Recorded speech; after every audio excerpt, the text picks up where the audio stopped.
The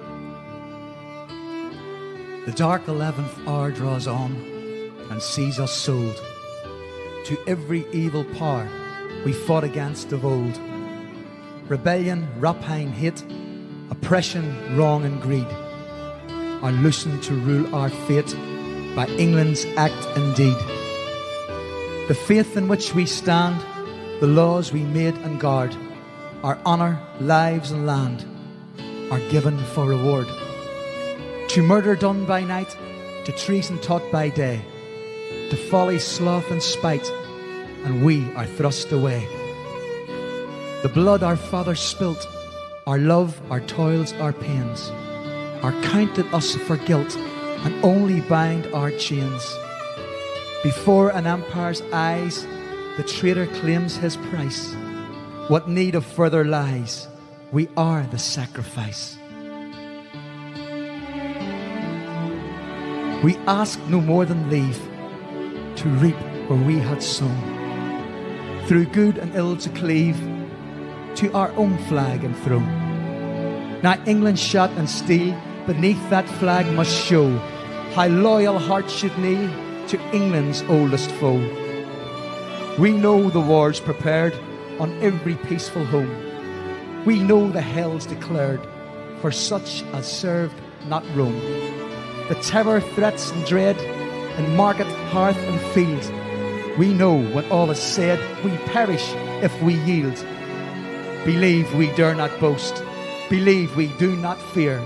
We stand to pay the cost in all that men hold dear. What answer from the north? One law, one land, one throne. If England drives us forth, we shall not fall alone.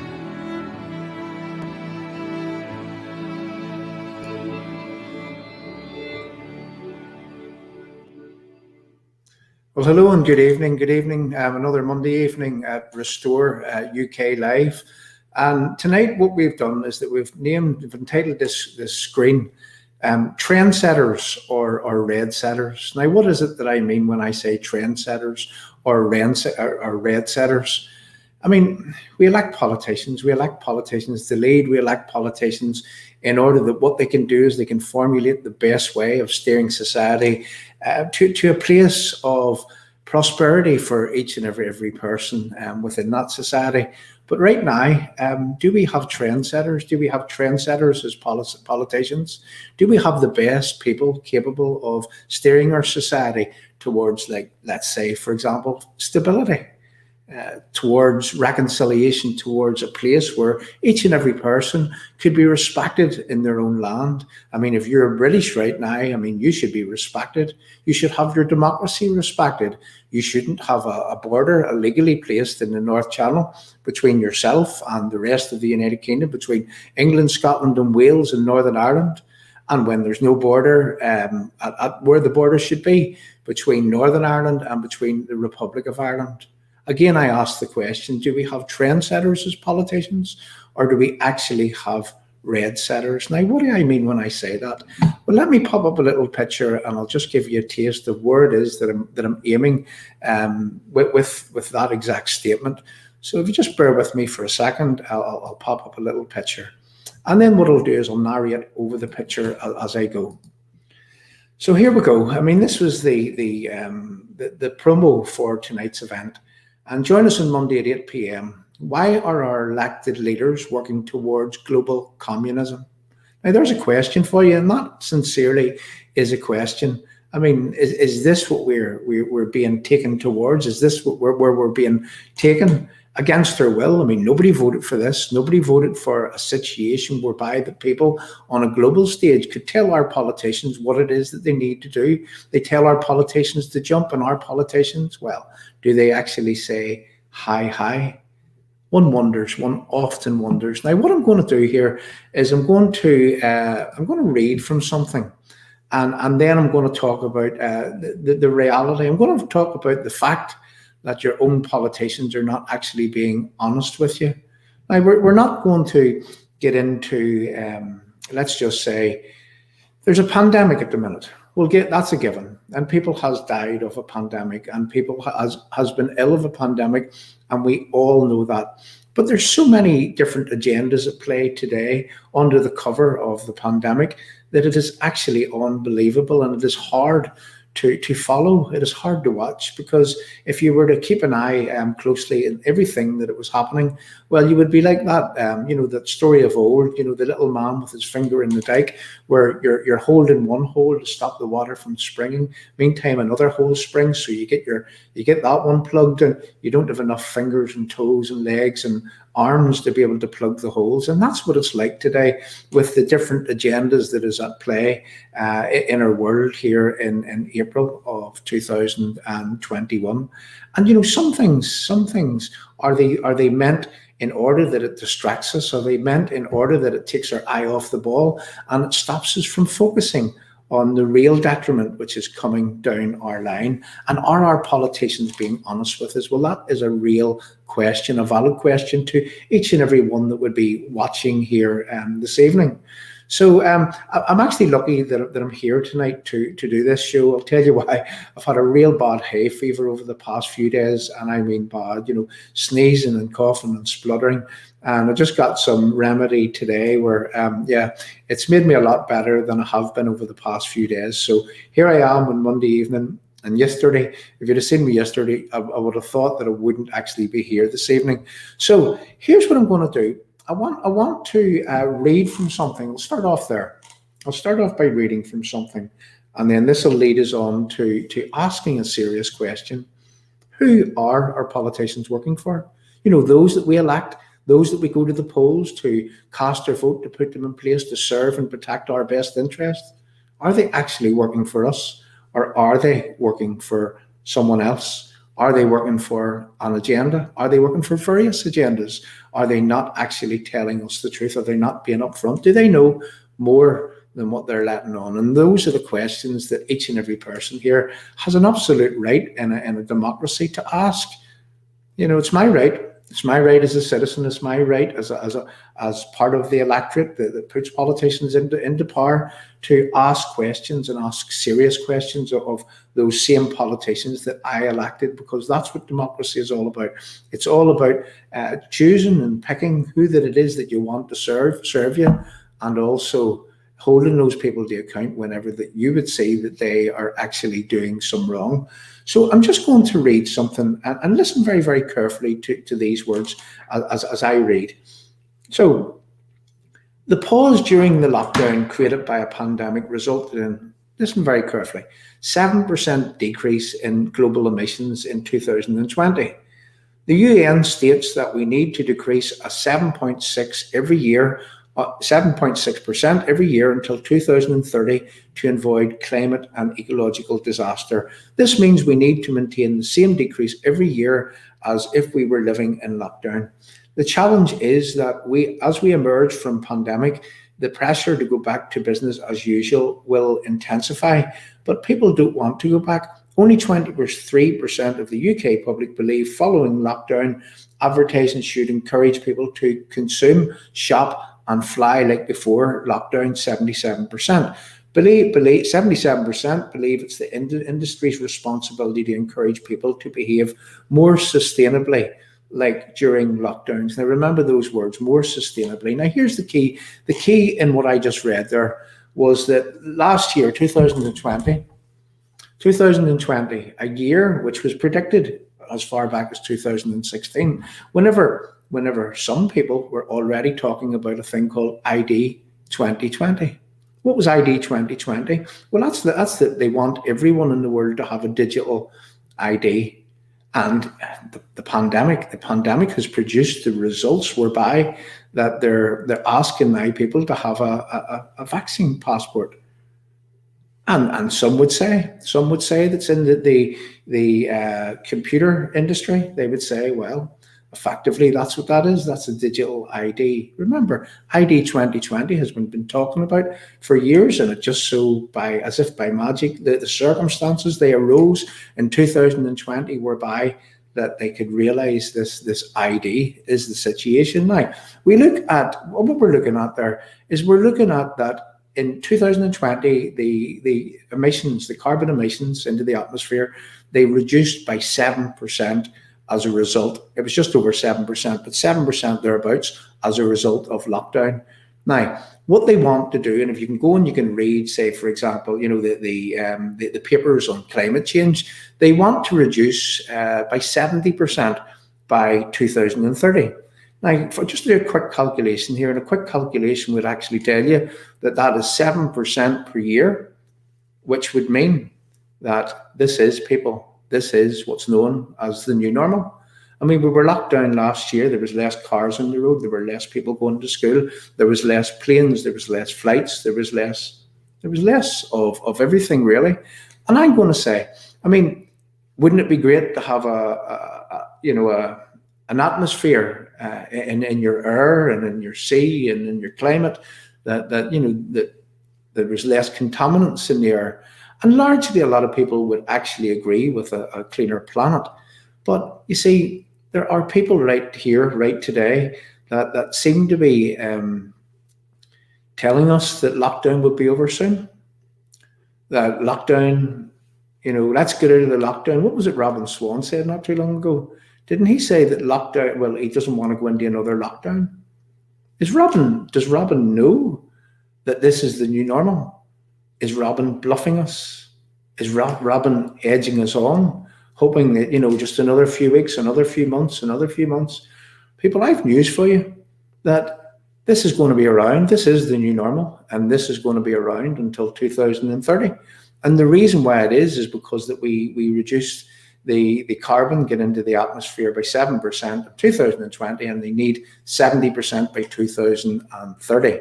Now, what happens after 2030? Well, they're talking about, having carbon neutral between 2030, and they have a figure set of 2050. And what actually does carbon neutral mean? Well, if you do the research, if you do the reading up about it, well, what carbon neutral actually means is, well, don't they say that the biggest polluters are cows and sheep? Does that mean that we lose the cows and the sheep, the things that give us a source of food? And what's that going to be replaced with is the question. Now, back to the real question that we asked at the start. Are our politicians trendsetters? Or are they red-setters? That's a real serious question, because a lot of people would say that what it is that we're actually entering into in order to deliver the climate change agenda is a form of global communism, where a global command would dictate the terms, and then everyone follows. And then what they talk about is that these things are being done in a way that a country would be implementing them, or in a way that a city would be implementing. But don't be fooled by those words, because this is happening on a global scale. So why are our politicians not actually being honest with us? That's the question. And this is the new normal, according to, if you have to reduce by 70% between now and 2030, or between the start of 2020 and 2030, well, that's 7% a year, and that means a lockdown exactly the same as 2020 for the next 10 years. So we need to ask these serious questions of our politicians. And do we not merit getting the truth from these people? Do we not, are we not justifiably,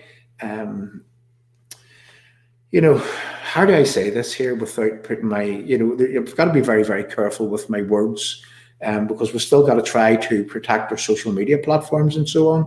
But, can these people not be honest with us? Can they not just tell us that this is the new normal? And then I look at things and I wonder about, old folk. I wonder about mental illness. I wonder about the suicide rates right now. I wonder about the people that are not getting the hospital treatments that they actually need. And, as a result of that, well, I mean, that would be actually worse in a lot of cases than anything that we've seen delivered by what has happened as a result of this pandemic, which has hit. And, I mean, what sort of sick is that people would be scared within an inch of their lives? It's unforgivable. It really, really is unforgivable. So again, I ask the question, I mean, are our politicians trendsetters, or are they puppets? Are they red-setters? Are they helping? Are they facilitating a form of global communism? Your rights, your heritage, your history, your Britishness, your Irishness, your nationality, your national identity. I mean, I'm going to state quite clearly right now that all of that is under threat. Now, I was talking to a man just a few years, it was actually last year, the start of last year, and he was a man that worked for the UN, and he also works for the George Mitchell Institute for Global Peace. And he told me that, and listen to these words very, very carefully, because this is what is at the end of this globalization. He told me that Britain for the British, that Ireland for the Irish, that America for the Americans is pernicious, is unchristian, pernicious, and politically dangerous. Now, what is politically dangerous about my British nationality? If you were, an Irish nationalist, what is politically dangerous about your Irish nationality?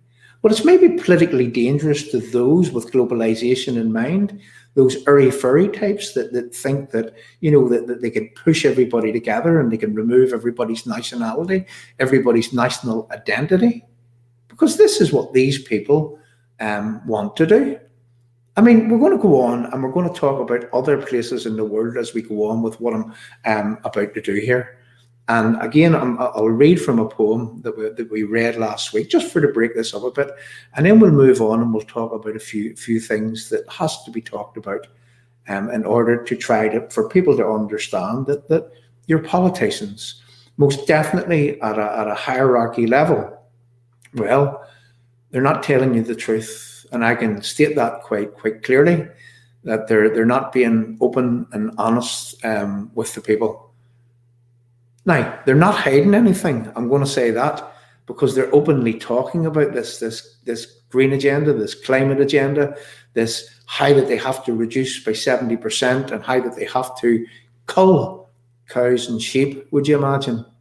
And to reach net zero by 2050, some say that they want it by 2045 and it can be delivered in that way.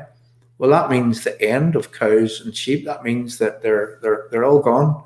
That's it. It's over.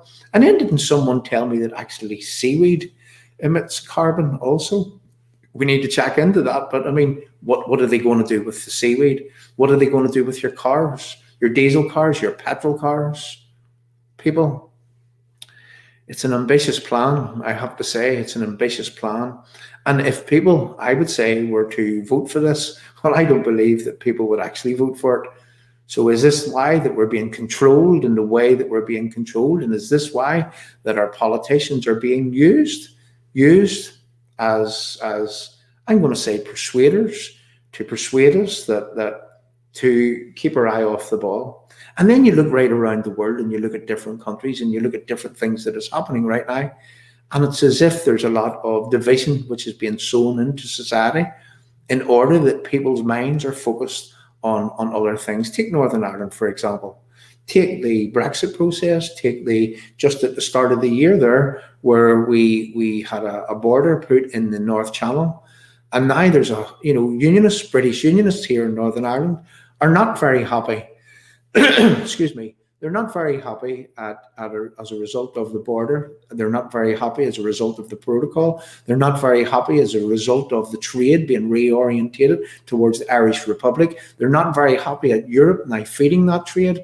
They're not very happy that trade won't come back, but yet your own politicians, those in a place of power, well, they won't actually stand up against it, and they won't make the only meaningful, proactive protest that they can make right now to bring this thing crashing down.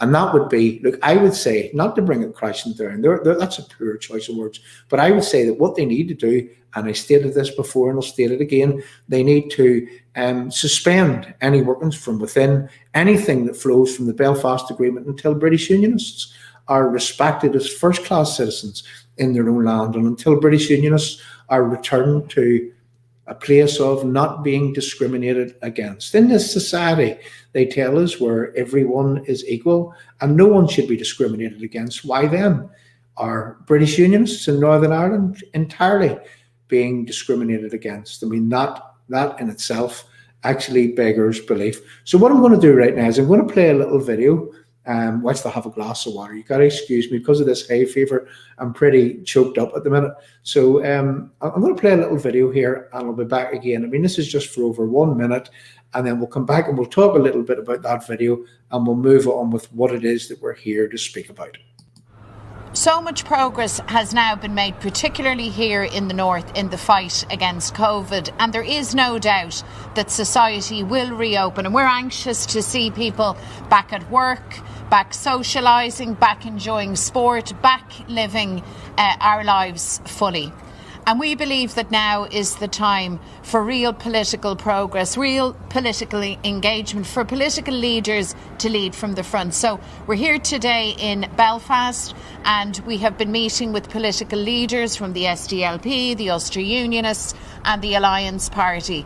And our objective is to build common cause, to ensure that politics really does deliver for everyone, and to ensure that commitments made are delivered for everyone. So it is now a time of challenge, but we believe a time of really great opportunity too. Politics must deliver for all people. It must make people's lives better. We're determined to do that as political leaders. We want to work with the other parties. We need to see delivery on agreements that have been made. We certainly are up for that and playing our part in that. But what we've done today is to meet with a series of party leaders around the need to work together. It's all hands on deck. Let's get the Good Friday Agreement working in its entirety. Let's deliver for people.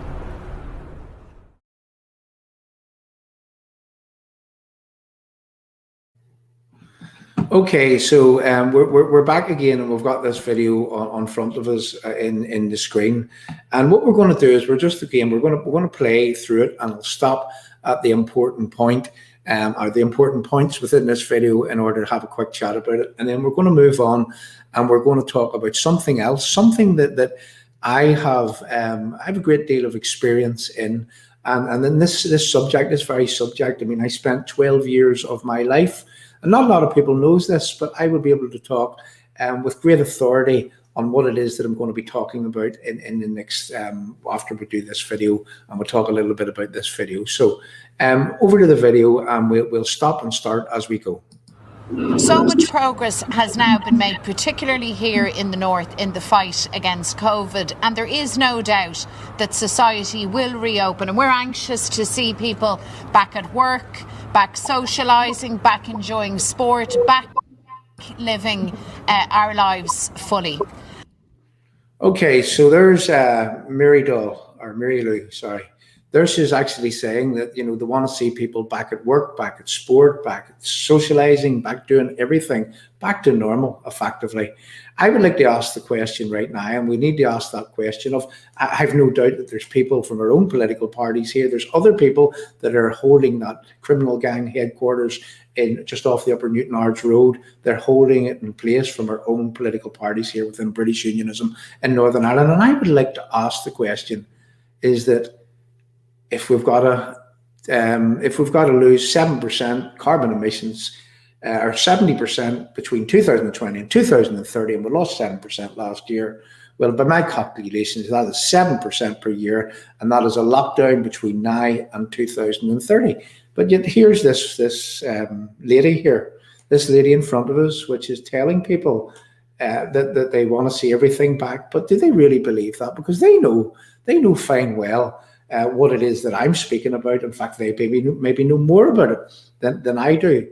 But just look how well that they waffle to people when they should be really being upfront with people. Now, again, our own political parties, I mean, we hear them regularly saying that we don't want to go into another lockdown and we need to ensure that this is sorted out. Now, I am not for 1 minute saying that there wasn't people that was affected by a virus. I had friends who were affected by a virus. I'm not saying for 1 minute that there wasn't problems as a result of this COVID in our society. I'm not saying that. But all I'm saying is that these politicians are actually not telling you the truth. And, you know, I could only imagine who's watching this screen now. I could only imagine, you know, that there's some people in places of authority right now that is watching this screen. And again, I say to you, you people, you know, do you think it's wise that we scare the crap out of our elderly folk? Do you think it's wise that we cause mental illness? Do you think it's wise that, I'm saying we, not we, you. Do you think it's wise that you would cause suicides in this country? Do you think it's wise that people would die of not getting operations for other things? I mean, how psychopathic is this? Is this global communism? Trendsetters or red-setters? That is the real question here in April of 2021. So again, back to the video. I'll just put myself back down here again and we'll go. And we believe that now is the time for real political progress, real political engagement, for political leaders to lead from the front. So we're here today in Belfast, and we have been meeting with political leaders from the SDLP, the Ulster Unionists and the Alliance Party. Stop. So who did she say that she was meeting with? Now, this was just last week. She said that she was meeting with the SDLP, the Alliance Party, the Green Party, the Ulster Unionist Party. Did I hear the? Let's just rewind it back and we'll listen just again for a moment. Are you ready? Political leaders from the SDLP, the Ulster Unionists and the Alliance Party. And our objective is to build common cause, to ensure that politics really does deliver for everyone, and to ensure that commitments made are delivered for everyone. So okay, so commitments made are delivered for everyone. So here we have a little cozy little conglomerate of the Sinn Féiners, the Alliance Party, the Ulster Unionist Party. There we go. Last week I stated, and I stated very, very clearly, that the Ulster Unionist Party are a party of you know, how do I say this? They're the party of Carson. They're not unionists. They should redesignate as Sinn Féin or Alliance or whatever it is, you know. I mean, they want to be part of the union, but that's the European Union, that is. Steve Aiken and Doug Beattie and co, are they a party of virtue signalers? And I know that there's some very, very good people in the Ulster Unionist Party, and it is my absolute right to say this as a British Unionist in Northern Ireland. But those people are an utter disgrace, an absolute disgrace. They have the cheek to be negotiating, to be talking, to be working with Sinn Féin. There you go. You heard it. You heard Mary Lou actually talk about it. So again, we'll play the rest of this video. We'll see what else we can pick out of it. And then we'll come back and we'll go on to the next part of what it is that we're here for this evening. it is now a time of challenge, but we believe a time of really great opportunity too. Politics must deliver for all people. It must make people's lives better. We're determined to do that as political leaders. We want to work with the other parties. We need to see delivery on agreements that have been made. We certainly are up for that and playing our part in that. But what we've done today is to meet with a series of party leaders around the need to work together. It's all hands on deck. Let's get the Good Friday Agreement working in its entirety. Let's deliver for people.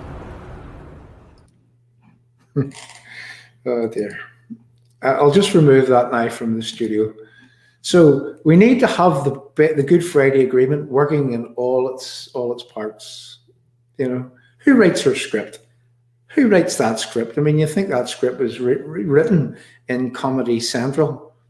Does the Belfast Agreement, does the Good Friday Agreement, is it currently working for British Unionists? Are they trying to get it working for British Unionists?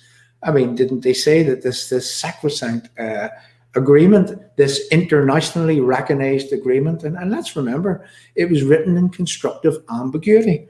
What is constructive ambiguity? Well, constructive ambiguity is meaning one thing to one person and meaning completely the opposite to another person. In other words, double speak. The document isn't worth the paper that it was written on, and this was admitted by Jonathan Powell, Tony Blair's chief aide at the time whenever this Belfast Agreement came into being. He suggested just a few years ago at the anniversary of the Belfast Agreement, the 20th anniversary, he suggested, well, if we hadn't had constructive ambiguity in that document would not have existed. So here we are in 2021, April 2021, and everything that flows from that Belfast Agreement, good or bad, effectively, people, it actually is a fraud, because it is flowing from a fraudulent document. Now, am I saying that peace, relative peace, wasn't a good thing and it did save so many lives? But what has it done? It has put the biggest criminal gang in Western Europe in government in stormont. And what are they doing? Well, they're using their positions of power in order to corrupt and infest absolutely everything. And they're being facilitated by, we just heard there, the Ulster Unionist Party. Not just the Ulster Unionist Party, but let's face it, the hierarchy of the DUP have only one meaningful and proactive protest that they can make to put things right for and on behalf of the people who elected them, the people who put them into place.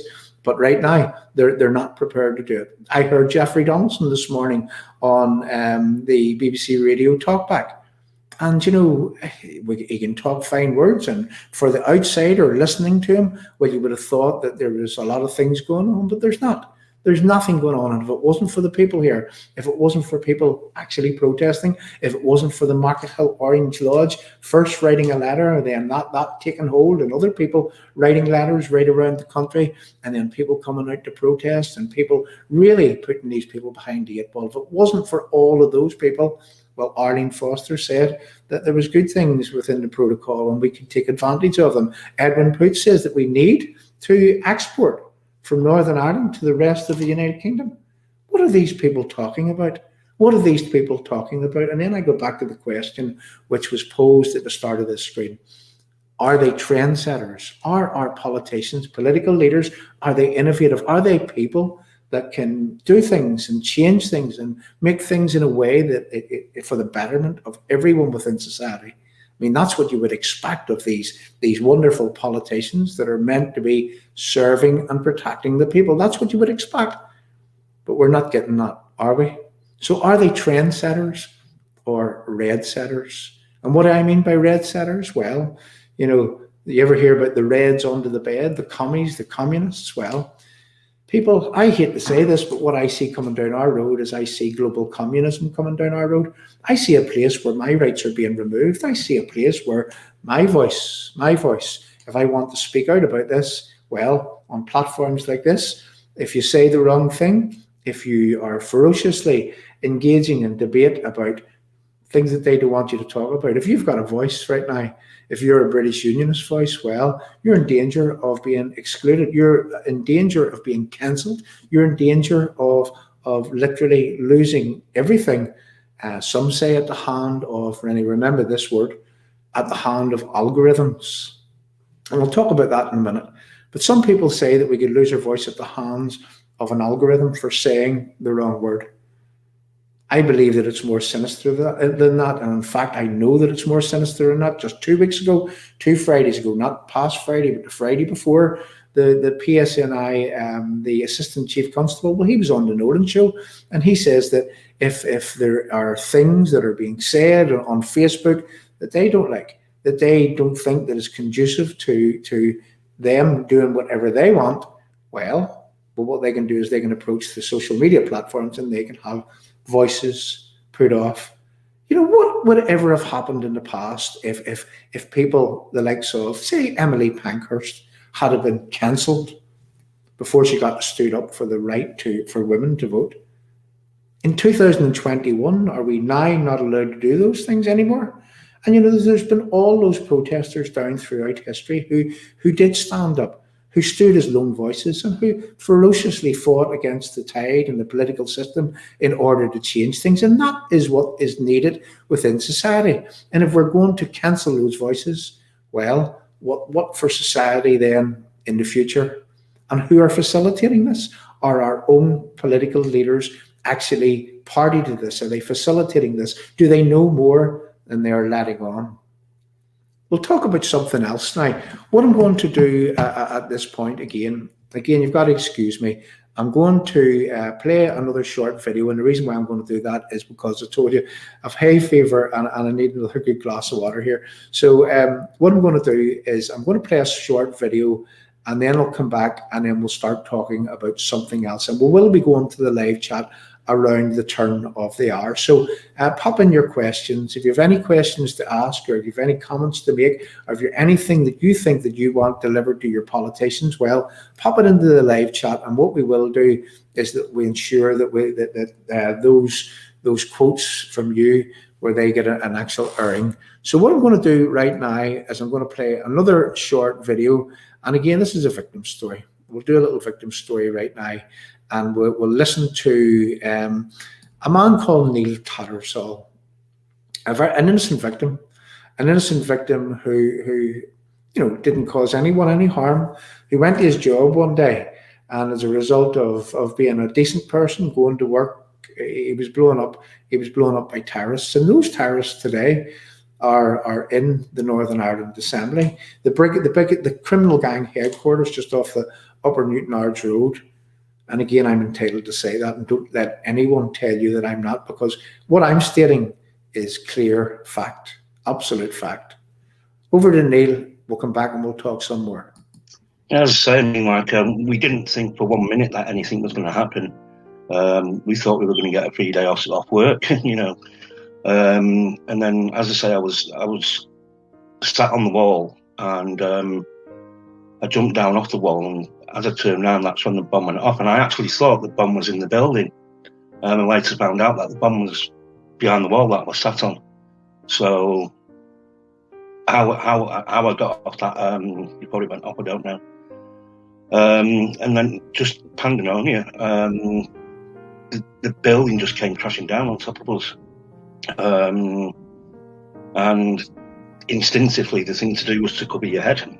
But then, obviously, I felt an almighty thud in the bottom of my back. It was like somebody had really punched me hard in the bottom of my back. And I just saw people running, so I thought, well, that's what I've got to do. I managed to get up onto my feet, but I couldn't get even 2 steps away. And I just froze and I couldn't move. Two people came on either side of me and started dragging me off. And then the police took over, and I was outside Lloyd's Bank, but they couldn't move me any further than that. And then one of the police officers actually took whatever was in my back out my back. And then a bomb disposal guy came down, and he said that there was a bomb inside Lloyd's Bank, and that would move away from the scene. So the police responded, we're not leaving him because, we're not leaving him. And his response was, we'll leave him because he's dying anyway, And obviously hearing that wasn't a very good thing, They couldn't get an ambulance into me because the place was all sealed off. And eventually one of the police officers went off and brought an ambulance in with the crew. He said that they would come in and get me. And then, obviously, I was rushed into Manchester Royal Infirmary.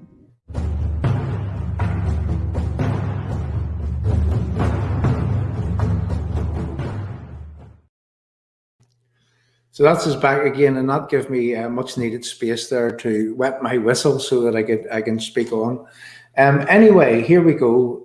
What I'm going to do is last week I read out a poem, and I think that we need to give it another airing. And you got to excuse me that, again, I did promise people last week that what we would be doing is that we would be making this poem available in text, and we'll do that over the course of the next 2 nights, and that is a definite. But as I say, I had been suffering for the past few evenings really bad, like sneezing uncontrollably with the hay fever. So here we go again, and what I'm going to do is I'm going to read this poem yet again. Now listen very carefully to the words, and we're going to make a feature of this.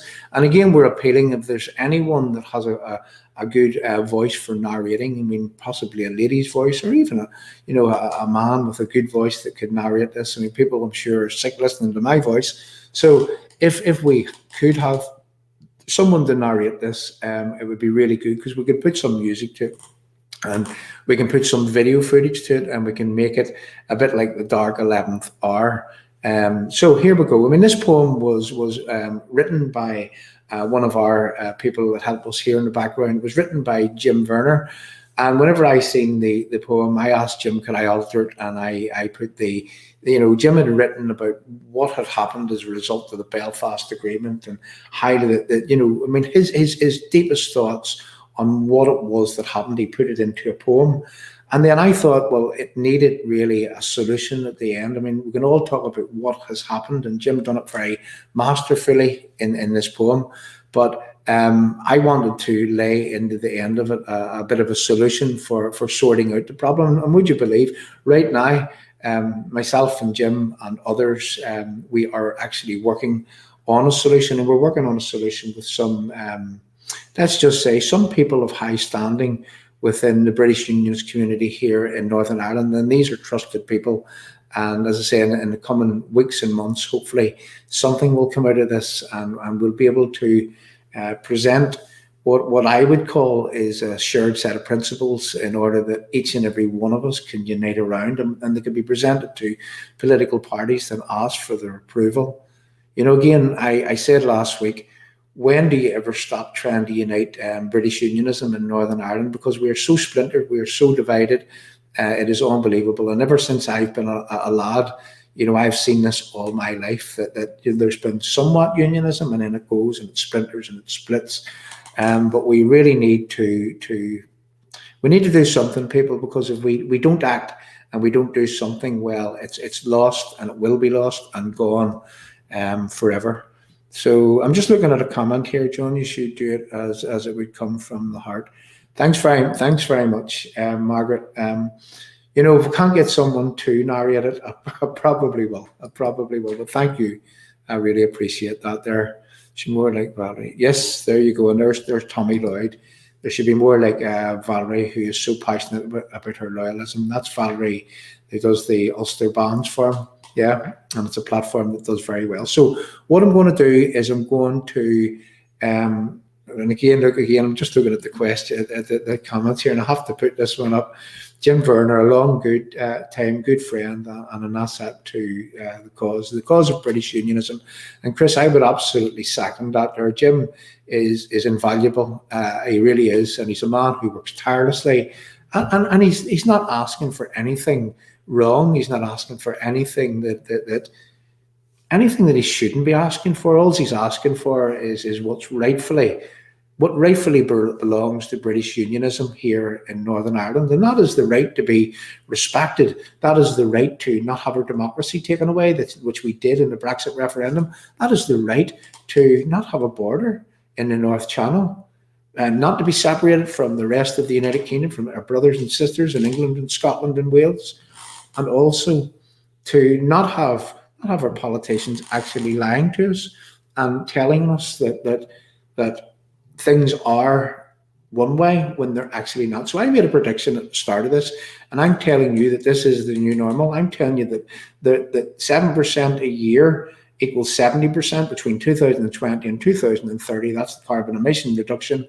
And according to what it is that they want to reduce by, well, you're going to be in lockdown every single year between now and 2030 in order to achieve the reduction in carbon emissions. And if I'm wrong, I would like politicians, or I would like experts, to come on and challenge me, and I will go head to head and show them why I say that this is the case.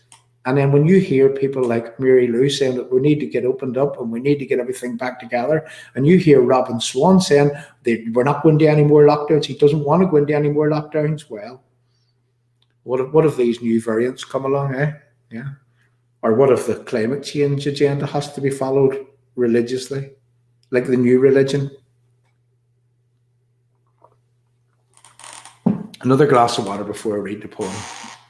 Anyway, I can't help but wonder why so many people had to die for being British in our own land, murdered by cards from their evil hand. The IRA crept back to their bed after leaving so many people dead. A soldier, a cop, a father, a son, a woman, a child, just anyone. But the Unionist people, they did not lie down. They fought and they defended the red hand and the crown. We stood proud, ready and able, but the IRA cried to come to the table. The Belfast Agreement, it was a disguise. It was built for appeasement, swindle and lies. The peace is a farce, the guns are still there, and London's afraid of another bomb scare. Appeasement after appeasement, day after day, provosts and government still getting their way. And our two big parties, well, what can I say? They are sitting in Stormont with the IRA. Not listening to the people who put them in place. They ask for support, then they lie to your face. A united Unionist party, some say we need, but there's too much corruption, lies and greed. I can't help but wonder why so many people, they had to die for being British in our own land. You can never shake a terrorist's hand. Think of our country, the red hand and the crown. Listen to the people and stop letting us down. Our leaders have blown the chance to put things right. The whole of unionism, I mean the people, we must unite. So we reach out again with offer of partnership. No time for politicians hell-bent on dictatorship. No puppets, no lackeys, our people deserve better. We will not be sucked in with promises in letter. Meaningful and proactive is the only game in town. We long for a day when politicians stop letting us down. You have one more chance at putting things right, but this time we demand that you stick to the fight. A roadmap must be drawn, agreed by everyone. No hierarchy, no pulling rank is exactly what must be done. An army of the people must be put together with weapons of words which will remain and abide forever. People, united we stand, divided we definitely fall. And I think that's a powerful piece of work that Jim Werner, he done just over a year ago. And as I say, I had asked him, could I help him to put a little piece on the end, which I did. And we're going to try to have that narrated and put in with a bit of music. And also we're going to try to turn it into a video, and we will use it here on our platform. And soon I might not be on this platform because of this. Trendsetters or red-setters? Global communism? Is this what we face as people? Do we face our rights to be taken completely away? Completely away. Anyway, people, we'll be coming back to the live chat very, very soon. And now what we're going to do is we're going to go on and we're going to talk about something which is happening right now.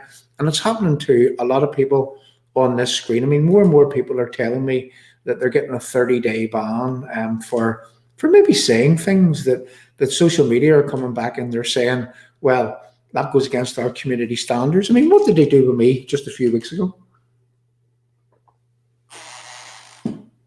He says that I shared sexual content, but what I actually shared was a picture of someone who was blown up in the bloody Friday bombs by the IRA, and there was two soldiers in either end of a lady, and there looked like a bystander or a doctor, and he was leaning over and he was holding the lady by the lapel, and I could only assume that they were trying to say that he was feeling the woman's, breast or something, but that's what Facebook done to me.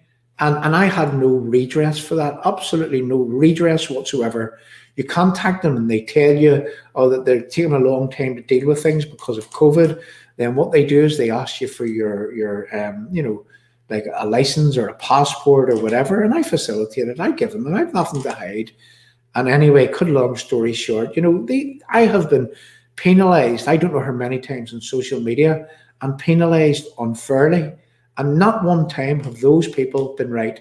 Yeah, they might not want me to say some words, but it is my absolute right in a democracy to say those words. And they say that some words goes against their community standards and you can't call a spade a spade. And my words weren't threatening. My words weren't harming or hurting anyone. My words were stating absolute fact. And each and every time that I stated those words, well, I did receive bans. And incrementally, what they have done is they have changed people's behavioural patterns on social media, because people now think, well, you can't stand up for this, or you can't stand up for this, or you can't say this, or you can't say that, because if you do, well, you'll receive a 30-day ban. Well, how convenient that you can't actually talk about the things that are causing the most detriment in the country.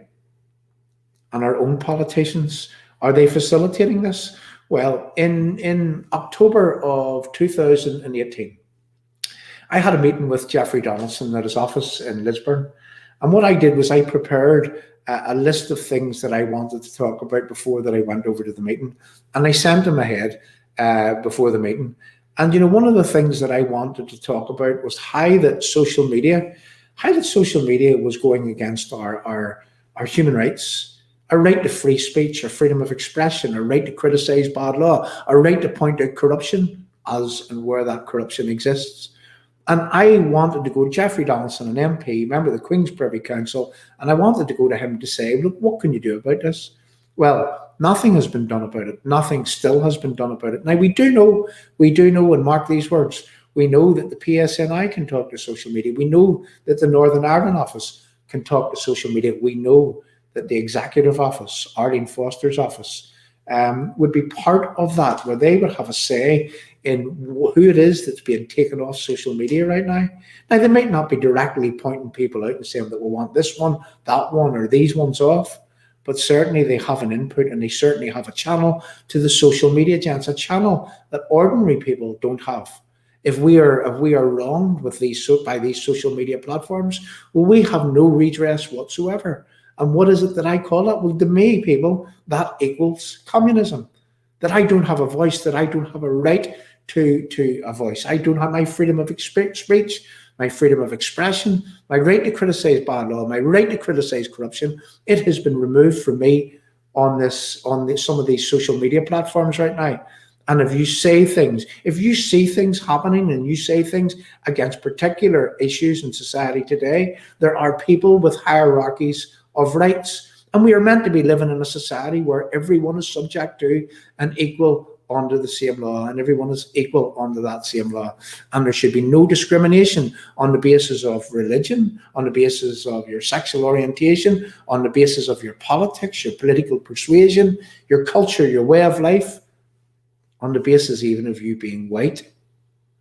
You know, there should be no discrimination. There should not be no discrimination right across the board. But right now, as British Unionists, we are being totally discriminated against because there's been a lot of people that has been moved off and thrown off social media. I've seen it before. We've seen it happening in England. We've seen it happening in Ireland, and we can see it happening here with British Unionists in Northern Ireland. And what we've done is that we have altered our words. We have been careful not to use specific words so that these things called algorithms, this is the machine working in the background, which recognizes keywords and then it flags it up. And then these algorithms are actually capable of discriminating against you. And it is a machine that has made the decision to say that you've went against the community standards. When everyone knows in a lot of cases, you haven't said anything wrong. Now, what form of global communism is that if this is the very system that these people will use in order to run society in the future? I mean, everything's gone down the line of an algorithm, and algorithms in use in order to try to direct society, in order to try to remove human interaction, in order to make things time efficient and cost effective, in a way that translates into greater profitability for these social media platforms. So how is it that I am able to talk about this in the way that I am? Well, I'm going to tell some people something that they don't know. In 2004, I got involved with a software company. I bought into a software company, and I used the software company. And I am the logic and founder behind two computer softwares. One was for the property market, and another one was in business management. It was for a mobile management system.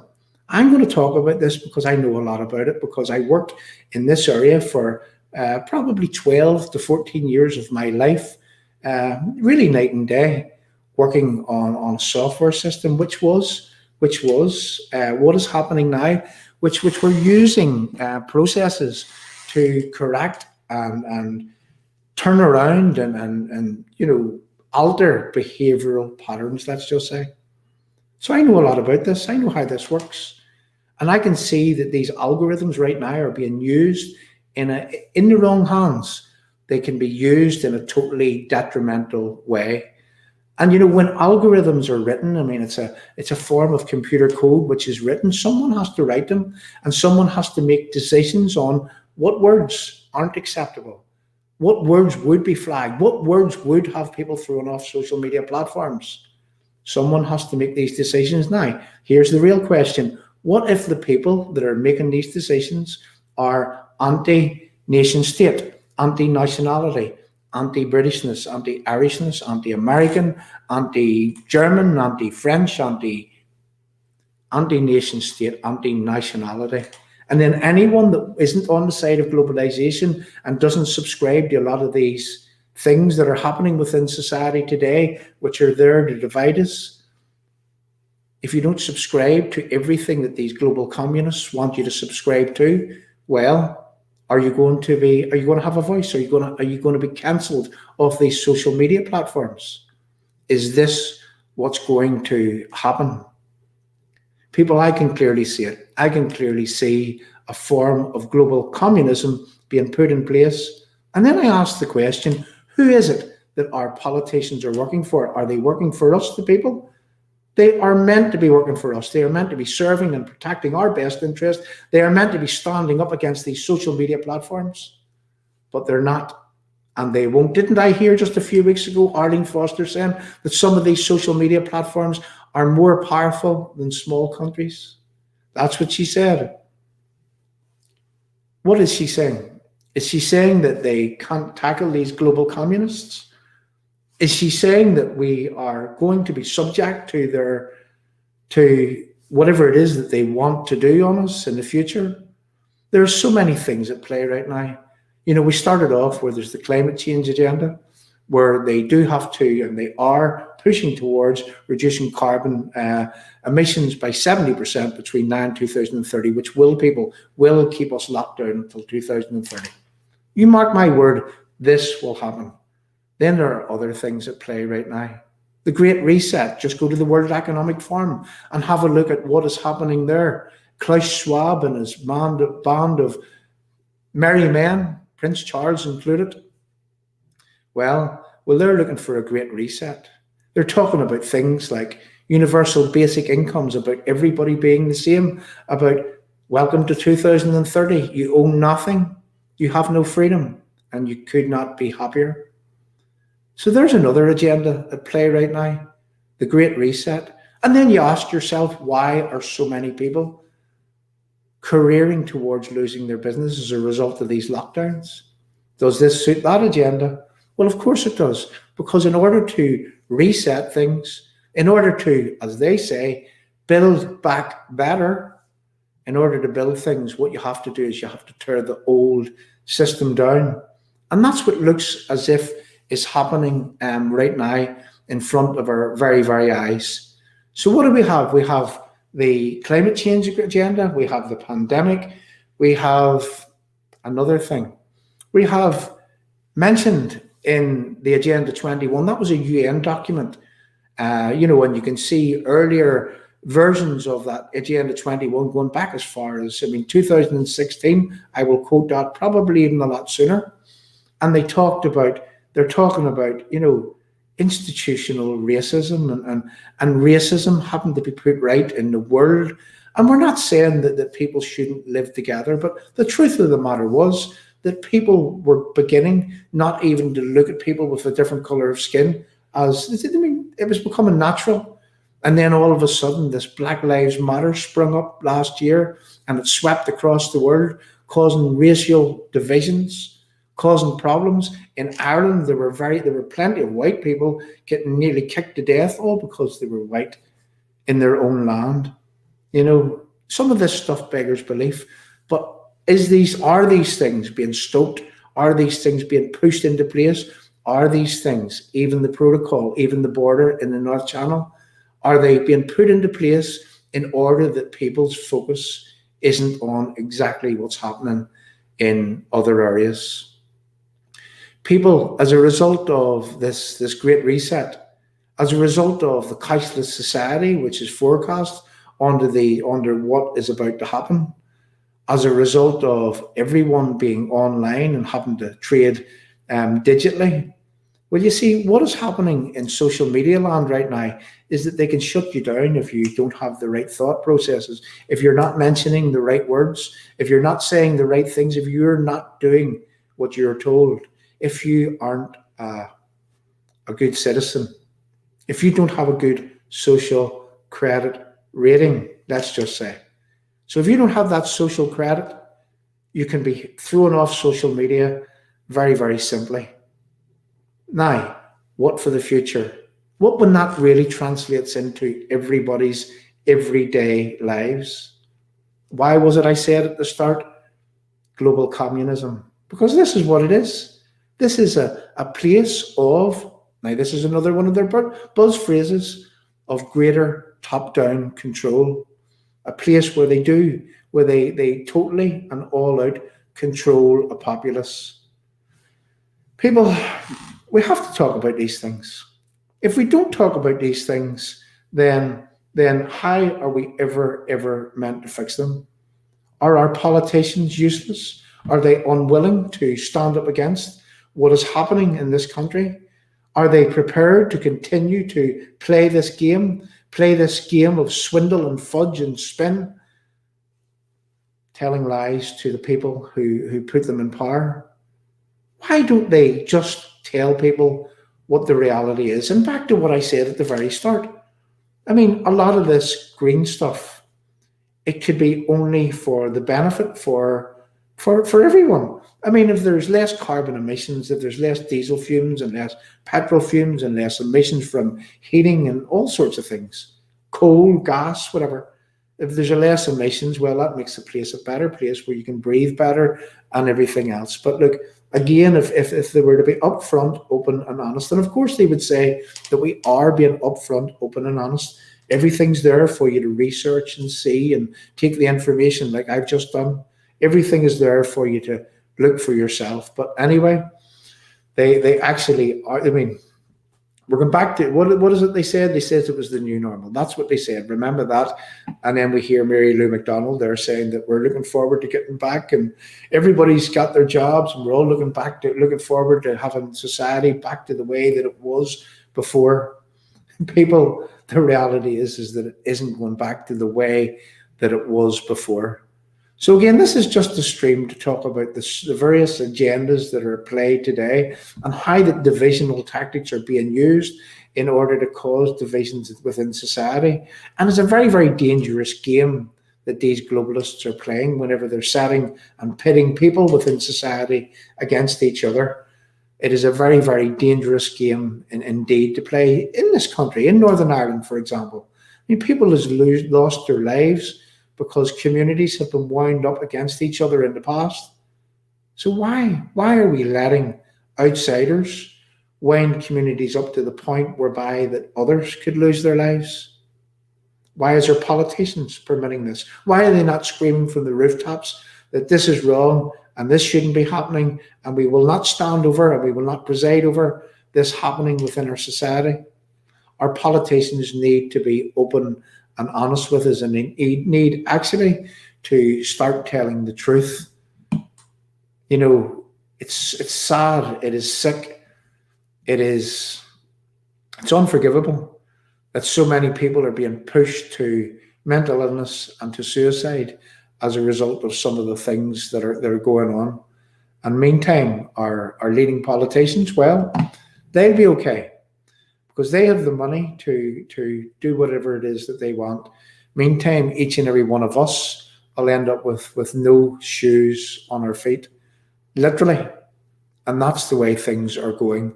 So if some people think that this is, I don't know, that I am wrong, well, look, fair enough. Come and maybe challenge on some of the things that I have said, and I can show you where the evidence is, which points to exactly what it is that I'm portraying right now. We need some open and honest debate about what is happening, about the repercussions of the climate change agenda, about the repercussions of this great reset which we're careering towards, the repercussions of people about this so-called, this racism that they're saying that's all across the world. It is them people that are causing racism. If you have to say Black Lives Matter, if you have to say that, those words are racist. Even if you say white lives matter, well, that could be a form of racism also. What about all lives matter? Now, I'm not saying that I believe that there are forms of racism. I'm saying that that is the way society is happening today. I mean, what about the guy that drove over the football field in England last year with White Lives Matter on a banner, and he lost his job and he was cancelled and he was being called a racist? So if it's not all right to say that white lives matter, why is it okay to say that Black lives matter? That's just a question. And are they unfairly dividing society? I believe that they are. And I believe that they're setting people, ordinary folk, they're pitting them against each other. And I think it's time that people stop playing the games of these global destabilizers. Globalism, you make no mistake about this. It seeks and it aims to take away your nationality. It seeks to take away your history, your heritage, and your culture, and it seeks to make everyone global citizens. As I said, they talk about this new Ireland, and this is directed at nationalists. This is directed at Catholics. This is directed at Republicans that would stray onto this channel to watch. Your leaders are not being open and honest with you, because at first they came for the English nationalists. I wasn't an English nationalist, and I said nothing. Then they came for the British Unionists. I wasn't a British Unionist, and I said nothing. Then they came for the Irish nationalists. I wasn't an Irish nationalist, and I said nothing. Then they came for Irish Republicans. We weren't Irish Republicans, so we said nothing. In fact, there was no one left to talk for Irish Republicans. And believe me, no one will escape this globalization in terms of everyone at the end of this loses their national identity, they lose their country, they lose everything that they've held so dear throughout the years. And that, my friends, is what your own politicians, no matter what brand those politicians are, that is what they are not telling you. I'm just going to read a small piece that came from a professor from the George Mitchell Institute for Global Peace. And this was a man that I just happened to know, and I knew him for some 25 years as a result of me being in business. And I wanted to talk to him about the what I called it last year. I says that there was a rise of ethno-nationalism, and I wanted to talk to this man about how that I believe that globalists were playing a very dangerous game, and how that they were going to cause race war in this country. Well, I had a meeting with that man in February of last year, just before the pandemic. Well, how right was I? Because by June or the end of May last year, we nearly had race war in England. So I stand having called this in exactly the right way.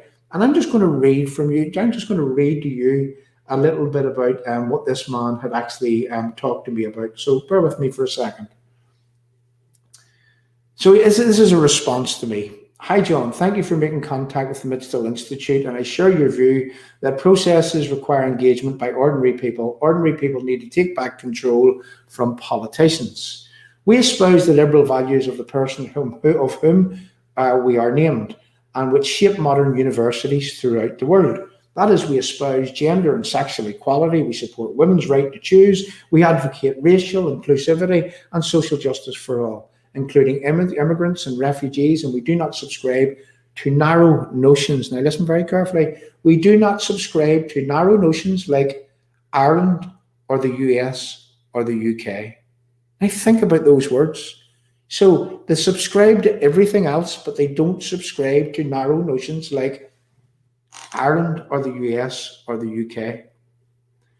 Ireland for the Irish, Britain for the British ends up being pernicious, unchristian, and politically dangerous. I read that again.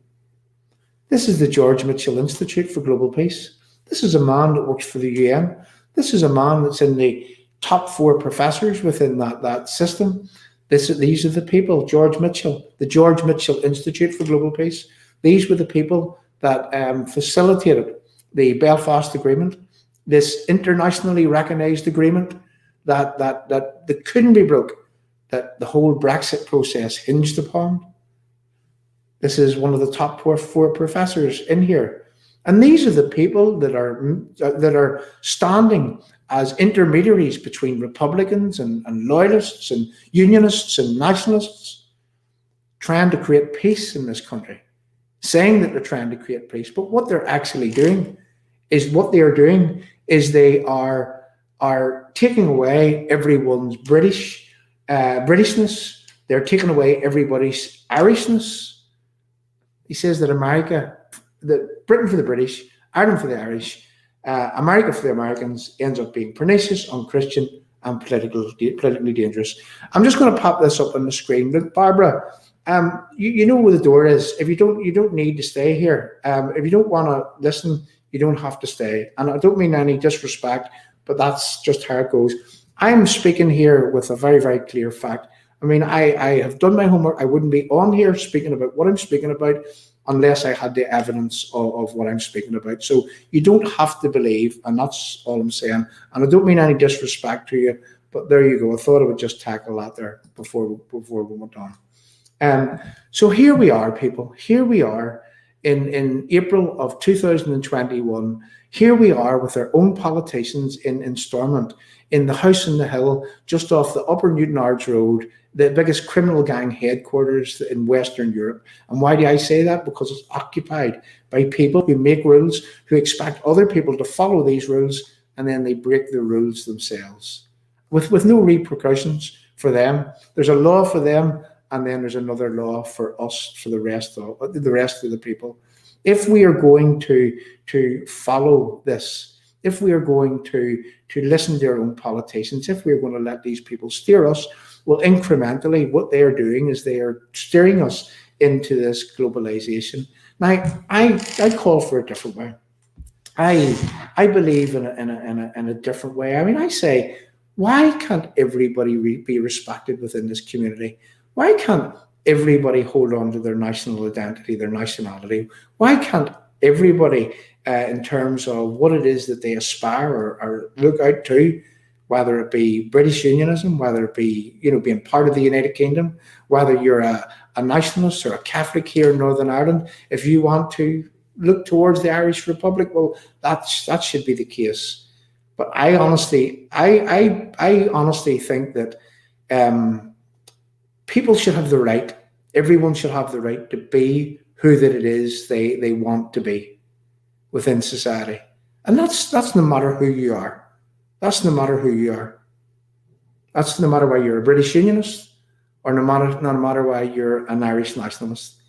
And you see, I don't believe in the politics which pits people against each other. I don't believe in the politics of the past whereby that people end up fighting with each other. They end up killing each other. More people end up going to graveyards, and all because outsiders have wound people up against each other, and our own politicians don't actually want to do anything about it. They're unwilling to actually stand up against this here. So here we go anyway. Yeah, oh look, I know, see, I'm looking at the live chat. We'll come to the live chat in a wee minute. Anyway, Richard, you're entitled to your opinion. This is a platform of free speech, as am I. Look, I mean, you want me to go back into the Dark Ages? What's the Dark Ages? So you're saying that we'll pop them up. I'll pop them up. I'll pop them up and we'll have a wee chat with them. Okay, Richard, mate, F back off into the Dark Ages. Sorry. So what's dark about not wanting people to be set against each other? What's dark about not wanting people to be pitted against each other? What's dark about wanting to be British in your own land? What's dark about wanting to remain part of the United Kingdom? What's dark about not wanting a border illegally placed in the North Channel? What's dark about all that, Richard? What's dark about having a voice? What's dark about having your freedom of speech, your freedom of expression, your right to point out corruption, your right to point out bad law? What's dark about wanting your democracy to work for you the same way that it worked for people right around the United Kingdom? If there's anything dark about that, I advise you, Richard, to go and have a chat with yourself in the mirror, because that's what you need to do, dear friend. So there you go. But you're welcome to stay. You're welcome to stay. And look, there's no bad language on the channel. So I'm going to ask you to go in and alter the language, or otherwise that what we'll do is we'll come off the back of this and we'll delete you off the thing. So alter your language, yeah, because there's people on here that right, there you go. So I'm just looking through the live chat here. We're going to go through the live chat. So there you go, people. That's the rant over. That is the rant over. And I, why am I saying this? Why am I not afraid to put my head above the parapet to say this when no one else is? Well, I care for society. I care for people within society. I care for people with mental illness. I care for people that would commit suicide. I care for people that are not getting the medical treatment that they should be getting right now. I care for outsiders coming in and destabilizing this place to the point whereby the people are wound up and they end up fighting with each other. I mean, in 2021, we've already been through all of that in our past, and we don't want to go through all of that again. And why are we in 2021, are we facing the situation whereby that we voted to leave the EU and we weren't allowed to leave the EU? Our democratic right wasn't respected. And to add insult to the injury, they placed a border in the North Channel between us and the rest of the United Kingdom. I mean, that beggars belief. That is unbelievable. And that can be fixed. That can be fixed by your own DUP. DUP is the only people who can do this. They can make a meaningful, proactive protest against it. They can suspend all workings that flows from, they suspend anything, any workings or working within anything that flows from the Belfast Agreement. That's what they need to do, and they need to make haste and do it. All this talking is no use.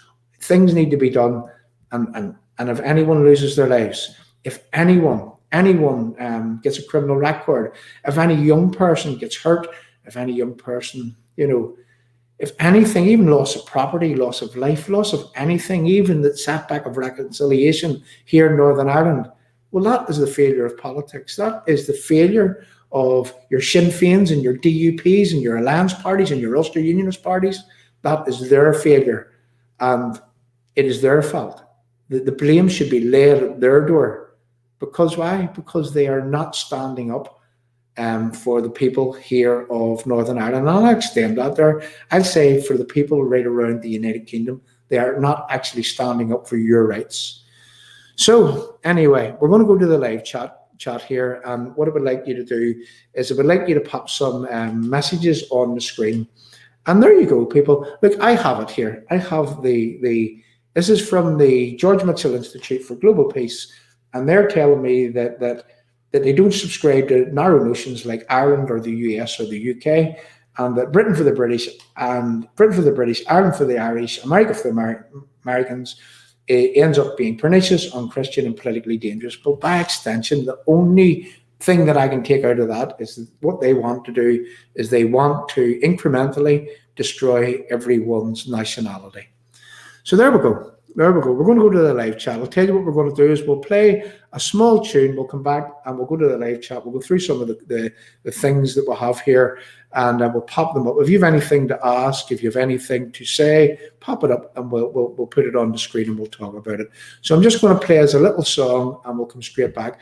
And by the way, this is the week of the Northern Ireland Centenary, and we're going to be doing something this week, and we're going to be coming back. And in fact, I think we had a man last week that was offering to sing for us all, and I'm hoping that we can hold him to that. And I'm just asking anyone else, if anyone else has a talent and would like to come along and actually join with us to help to promote a little version of Restore UK, whereby that what we do is we promote Northern Ireland being 100 years old, and we work and we aim, and we do this meaningfully, proactively, in a way that defends, protects, and enhances Northern Ireland for another 100 years or more.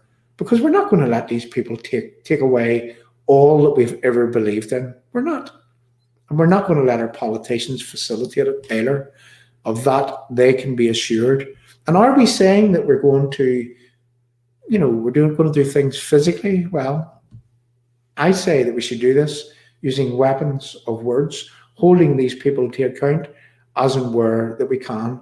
Are we even going to be able to protest in the very, very near future as a result of these draconian measures that are laid down? That's another question for you. And I think I know the answer to where that it is that we will be headed as a result of so many agendas at play. And anyway, back to those people there that were saying about, I think, I'm not going to mention names. I don't want to, I don't want to highlight people here, but if you were the people that sort of, were mentioning that what I'm talking about when I'm talking about the climate change agenda, the 7% a year, the 70% between 2020 and 2030, the Great Reset, the Build Back Better. If you think that I'm telling that that's not right, you go and do your own research and you satisfy yourself to what it is that I am saying, whether it's true or whether it isn't true. And that's all we ask, is that you just go and you do the research rather than making false claims and false accusations. And there was one man wanting me to go back into the Dark Ages. What does the Dark Ages mean when you're standing up for your rights? I don't know. Maybe that was an agent of influence there, that guy, eh? Yeah, we all remember what the agents of influence actually was. So here we're going to play this little tune about the First World War.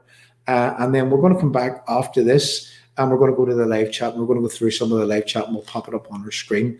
So here we go, and I'll be back in a moment.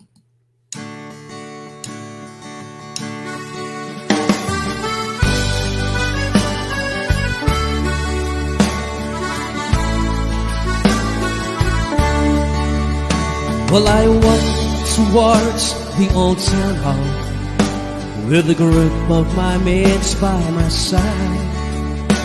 Well, to join up the Ulster Division.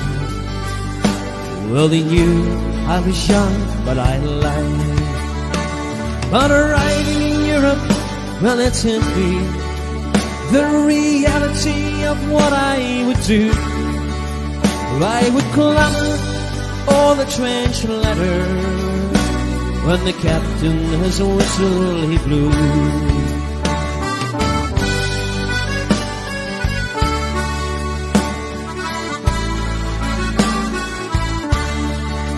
Well, tonight as I lie in my dugout, well, I'm cold and encased in the mud.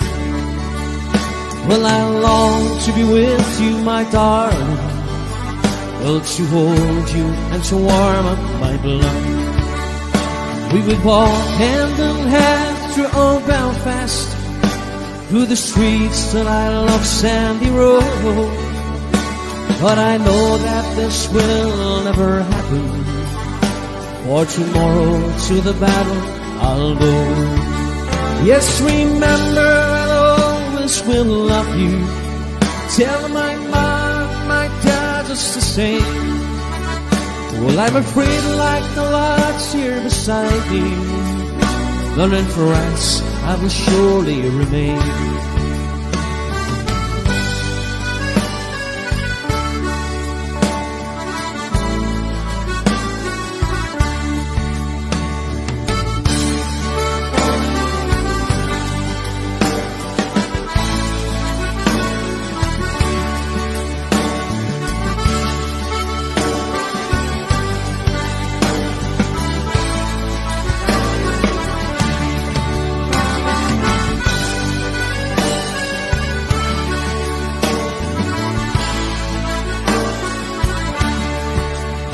Well, I'll fight and I'll die for old Ulster, for the England and the red, white and blue. Don't disturb me, lads, I am writing to my girl back in Belfast, so true. Well, she broke her wee heart when I left her. Well, my Ulster, I'll do this for you. So I bid you good night now, my darling, for it's dark and I can't seem to write. Yes, remember the Ulster division, for the Ulster will always be right. Yes, remember the Ulster division, oh, the Ulster will always be right.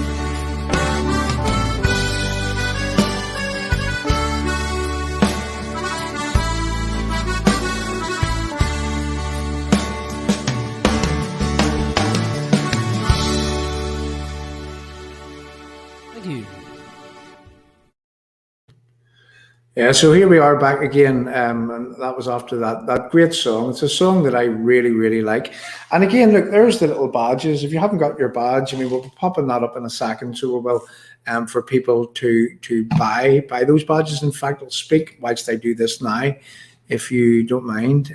So bear with me. Maybe I don't have them. Maybe I don't have the link. Let me just see. I had the link on there before I started. So paste. Well, look, there's one link that's on the live chat right now. It's just going on the live chat. And if you can help us, with our work, it's gratefully appreciated. And again, what I'm going to do is let me just play something else so I can get a link to the badge. I'll come back again and we'll go straight to the live chat. And in fact, before we do this, I'll tell you, I wanted to pick somebody up on something. And I liked what this lady had to say. Here's Lisa Phillips. Not being allowed to protest is against our human and civil rights. That's how we get our name, Protestant, by protesting against the Catholic Church back then.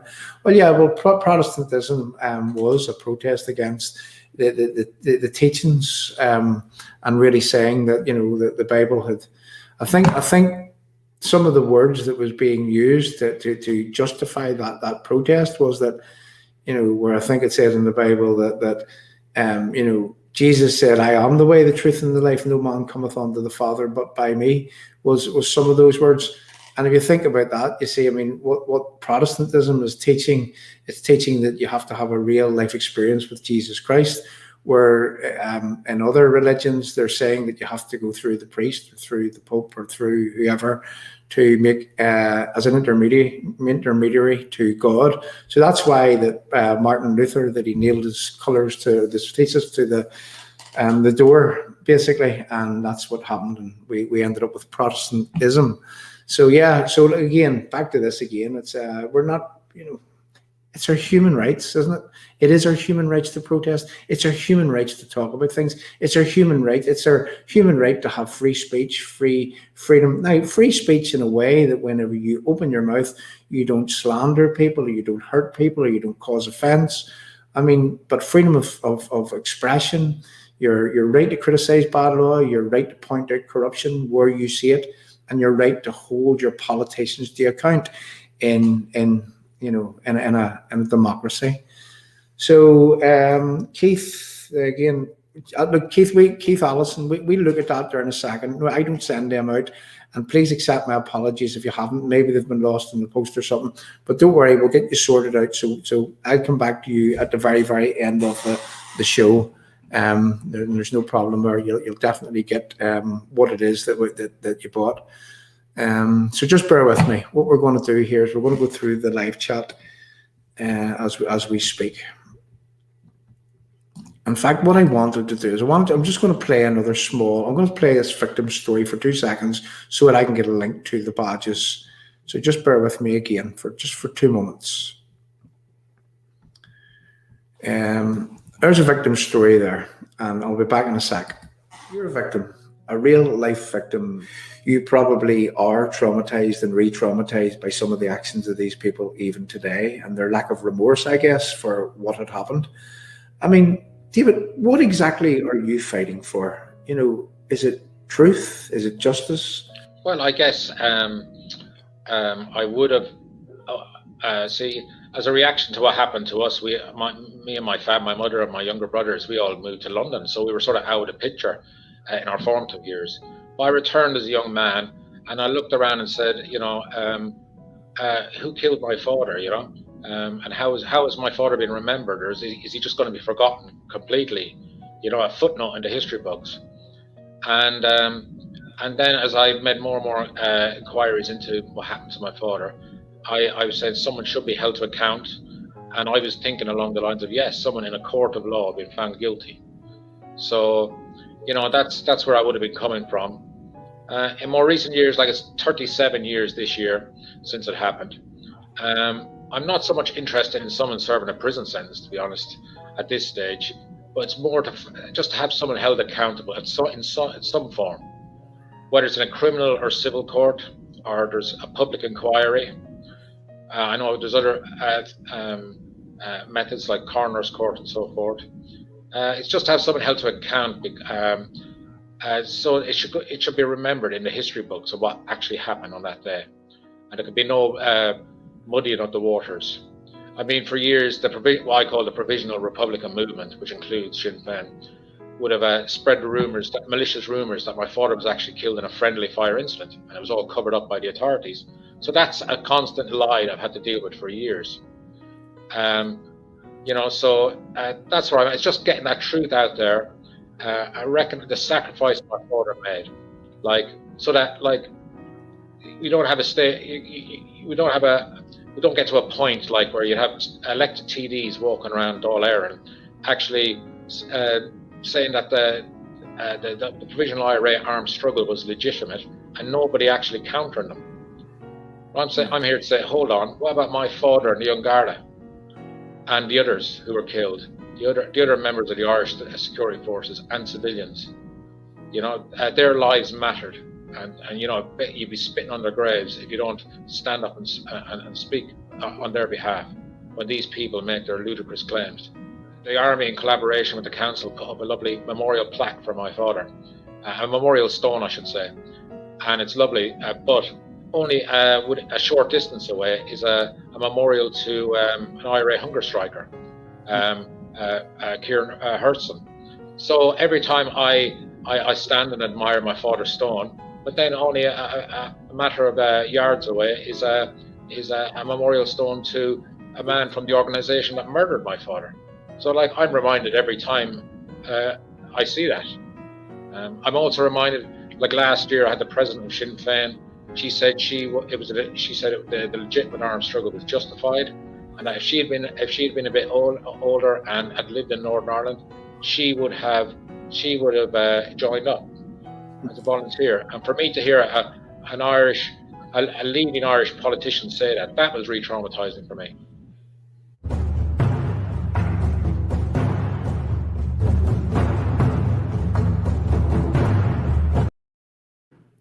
Okay, so there we're back again, and what I can do now is I can actually pop this into the live chat. So I've managed to get it, and then what we can do is that we can pop the link up here, and I'm just going to show you a picture of the badges. And again, to Keith there, don't worry, we'll get that sorted out, Keith. We'll be checking on it straight away, and we'll get in contact with you. In fact, if you send a message to whatever platform that you're watching from, Restore UK or the British Unionist People's Voice, and what we'll do is we'll respond to the message in the chat sort of within the next half hour, let's just say, or just after we finish. So we'll do that, and that's for a definite. We'll just check to see, did we actually send them? Did we miss them? Were they probably lost in the post? But don't worry, we'll get you sorted out, and that's a guarantee. So what I'm actually doing now is I'm looking for a picture of the little badges. Now just bear with me. So here we go. There's the little badges. That's the link. And, you know, if you could, I mean, the badges are £3 and there's £3 postage and package. But if you're buying several badges, I mean, the postage and package stays the same for quite a bit. So I think it's up to maybe 10 badges or whatever. So, and there's lots of people actually has bought up to 10. So there you go. And they're lovely wee badges. And I think that everyone should be wearing those badges as a protest. And then there's another badge actually that we have also. These were donated to us. They're about Operation Banner, and they're a beautiful little badge, and they were donated to us by Jim Verner, the man that wrote the poem that we just read out. So there we go. So again, you can buy them also on the shop. And as I say, the money would be put to good use. And that is a definite. So, that's good, Jim. Thanks very much. And that's for you, Keith. So Jim sent you a little message there just to see. So that's good. So anyway, well, let's get back to this live chat and we'll go through it and we'll just go through it. Just want to give some people to let people's voices be shown. I think you say meaningful protest against the EU is the best political option. Yeah. And we'll take Stephen here. You see, we can't, look, kids shouldn't be out ratting. People shouldn't be out ratting. People shouldn't be driven to the point where they feel that nothing, the politics is failing, and that they've no other option other than to get out and to protest even. People shouldn't be driven to that point.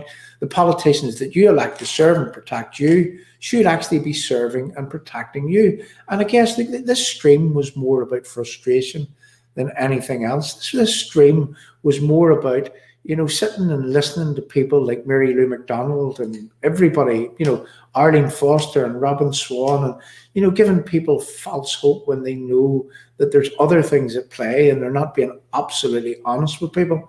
The people appreciate honesty. People expect honesty. People accept honesty. I'm just saying that there'll be a lot of people that are going through a lot of pain and anguish as a result of what is happening right now. And, I remember having a conversation just last year with that guy, Professor John Tong, the University of Liverpool, and we were talking about the Green Agenda.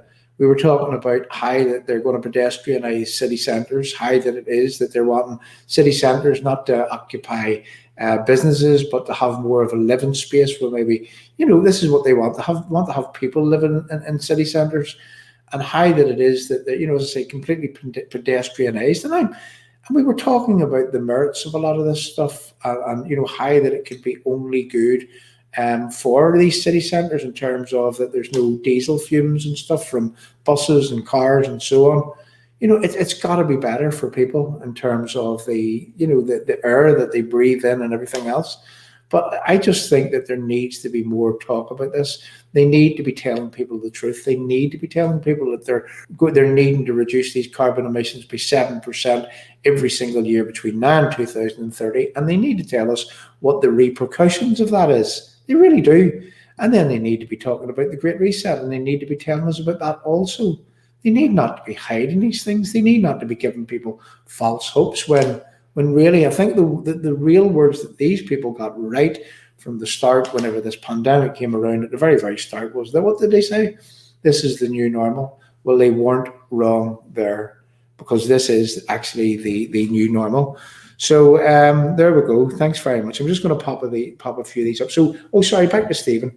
Meaningful protest against the DUP is the best political option. Well, you know something, Stephen? I've said this for the past 4 or 5 years, is that we will end up protesting against our own political parties, because our own political parties aren't actually doing the right thing. They aren't standing up in a meaningful, proactive way to fight for our rights, to ensure that we are not discriminated against, and to ensure that we are not second-class citizens. So if they're not doing their job, you're absolutely right. I believe that there's going to come a time in the very, very near future where we're going to need to protest against our own political parties. So there we go. What I'm going to do is I'm going to pop up here. There's Anne Wilson Dixon. I've been wearing my badge since I got it with one from the TUV. There you go, Anne. Thanks very much. Give my best to Billy, and thank you very much for following the platform. And I'm glad you like the badge. And there is a badge also, we know that, to go to someone in England, and we'll be doing that. We'll be getting that sorted out. We'll sort it after the show also. So I'm just going to pop this up from Tracy Johnston. Shared the link for the badges with a band member. I think it would be nice for a touch of bands to wear. Absolutely. Absolutely. And you know something, there was a band that wanted these badges, and we have them.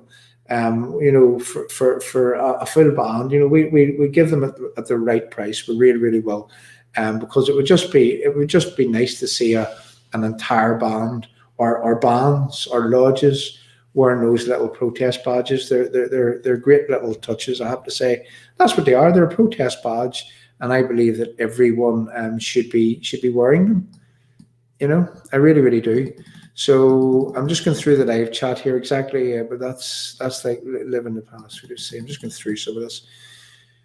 Yeah. So look, again, we'll have run over. There's a lot of live chat there, so there is to go through. So what I'm going to do is we're going to recap, and we're going to need new political parties, same on the mainland, and some emerging already. There you go, from Richard. Now we're going to need new political parties, same here in the mainland, and some are emerging, are already emerging. Yeah.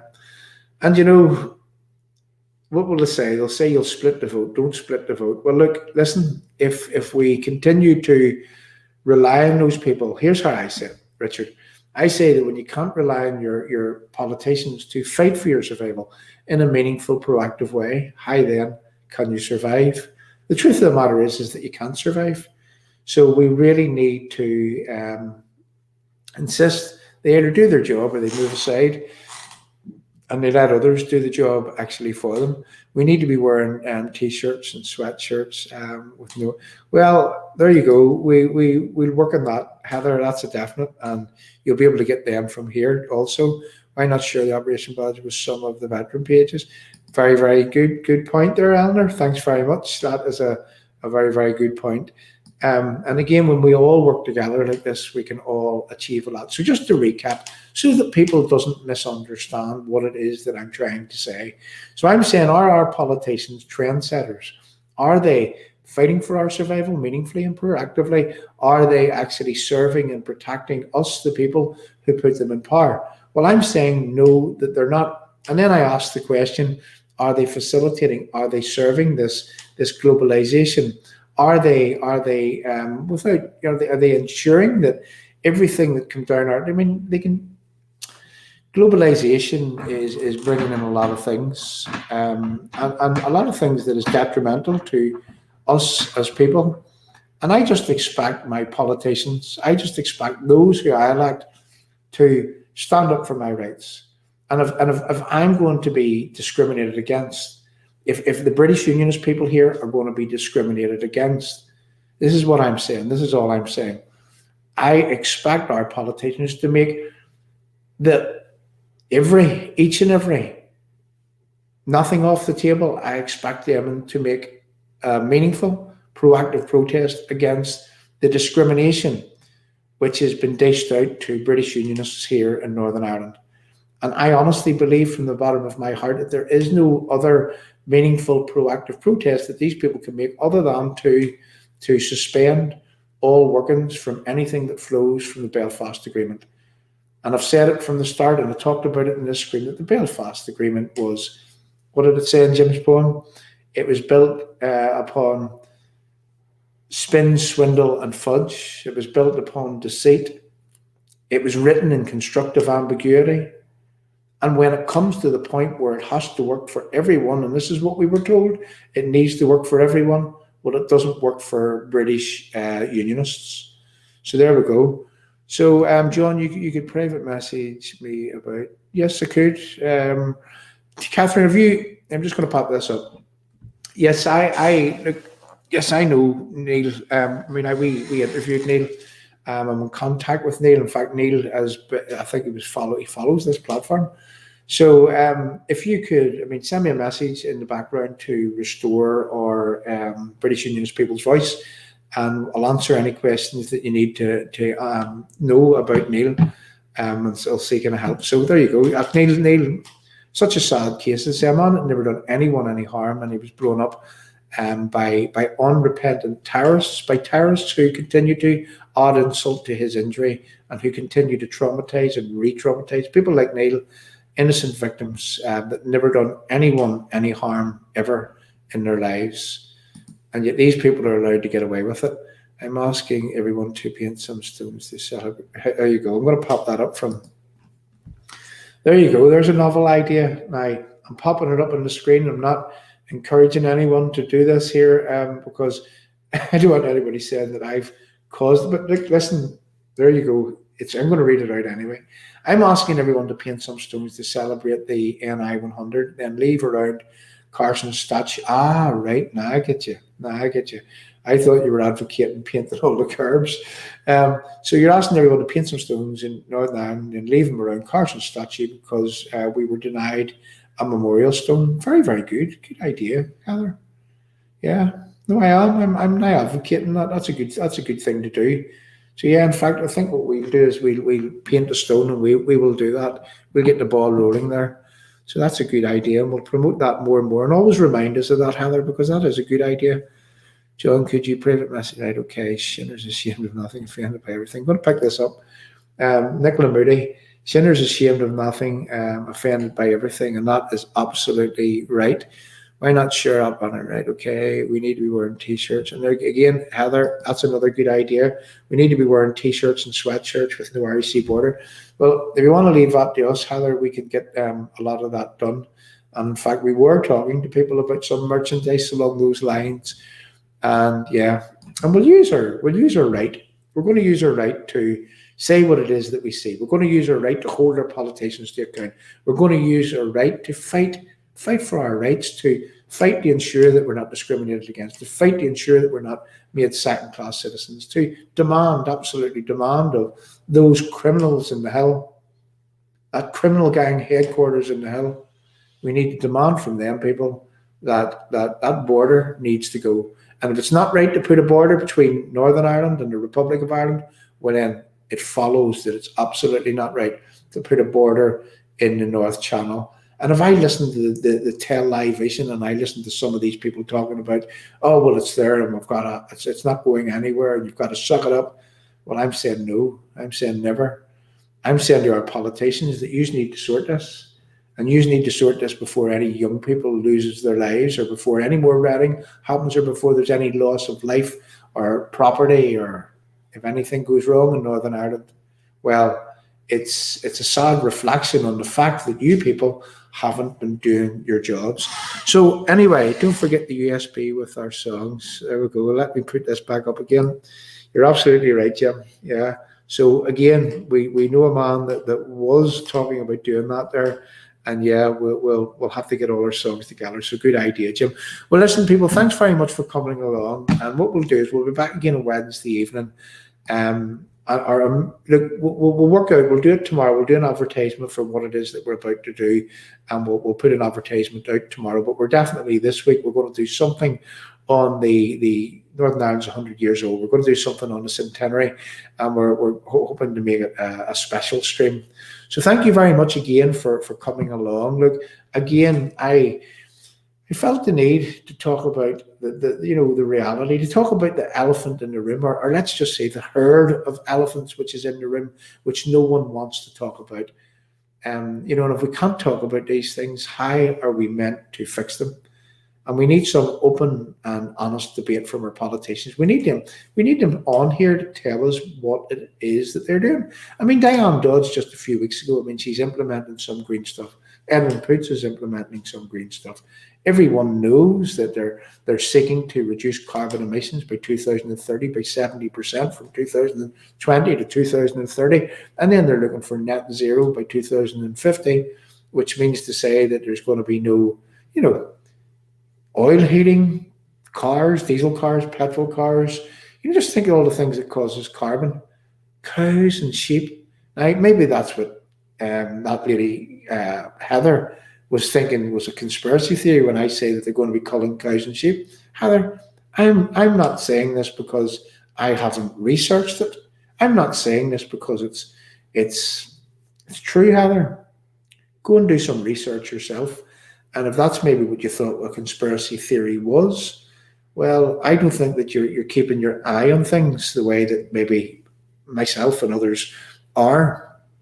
So this is the new normal. This is where we're going. This is the world in which we're going to be living in. And as I say, if for me saying and talking about these things, if me talking about the cashless society, which is pending, if me talking about the social credit system, which is coming down our line, in a way that algorithms decide whether you have a place in society or not, or algorithms decide whether or not that you can buy or sell or have food or whatever. Well, it sounds like science fiction, but science fiction, it definitely isn't. These are the things that are actually happening right before our very eyes. So here we go. So thanks, John. Good night and stay proud. I'll do that. I'll take that there. So thank you very much, Jackie. Yeah, hay fever. I'm a wee bit choked up. So and I've got, spray up my nose and everything, which is taking it away. But I can feel my eyes starting to water again here. So thank you very much, Keith. Great honest presentation again, John. Well done to you all on here. You're showing that you care about your country. Keith, more than one could ever know. Do you know, I mean, this is something that is so dear to my heart. This is something that is so dear to the people in the background. It's dear to their hearts, is that what we do is that we save our place within the United Kingdom. We save our British Unionism. I mean, I was born British. It is my birthright to be British, and no one is ever going to take that away from me. And I'm going to say without a fight, and that fight doesn't have to be physical, because I will use weapons of words, which I'm doing right now, and I will hold our politicians to account. I will put them behind the 8 ball, and with your help, well, we is better than I. Always remember that.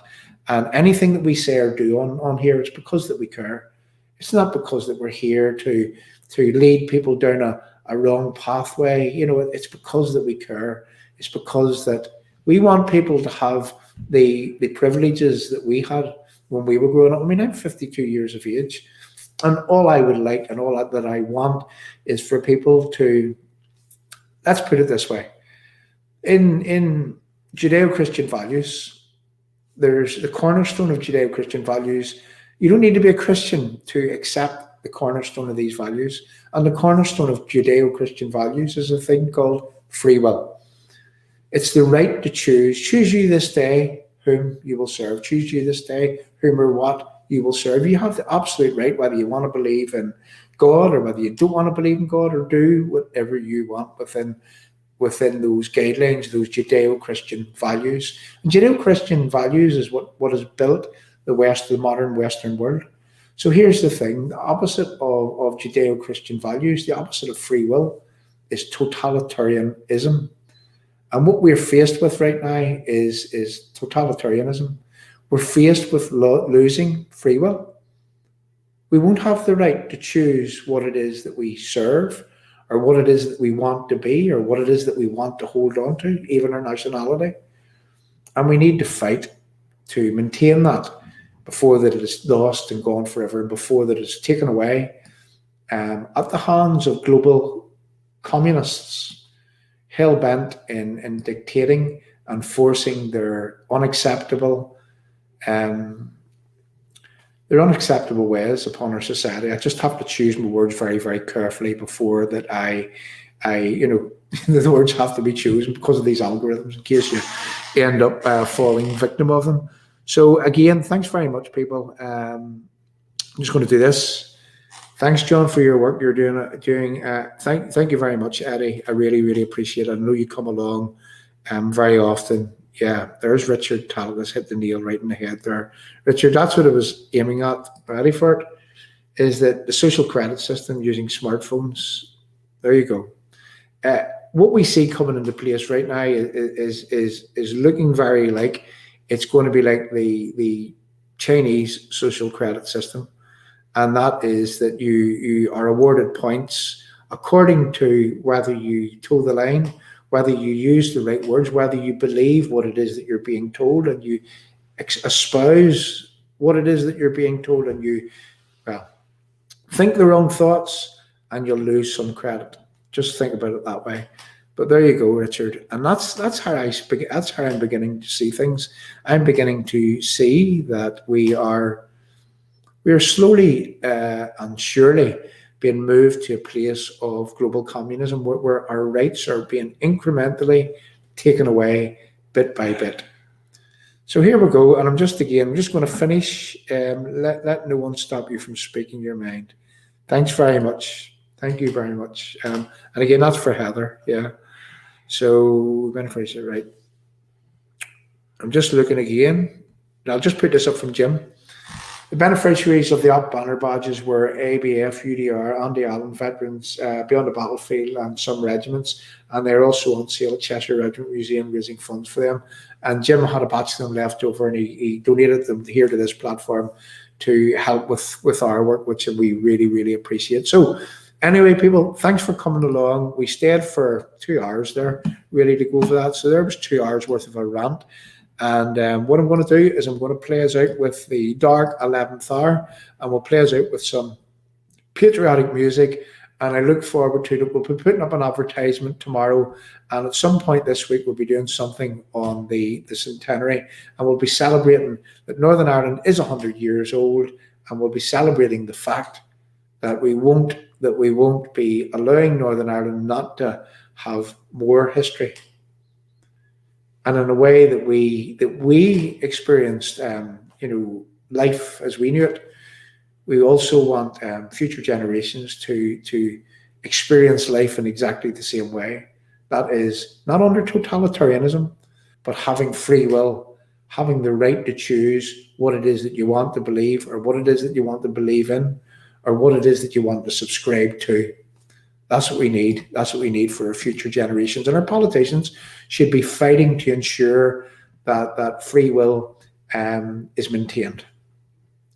So over to the Dark 11th Hour, and we'll bid you good night. Thanks very much for coming along, people. And I mean that from the bottom of my heart. Bye-bye.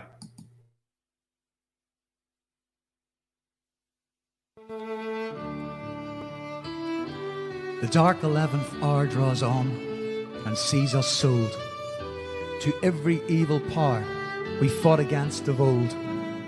Rebellion, rapine, hate, oppression, wrong and greed are loosened to rule our fate by England's act and deed.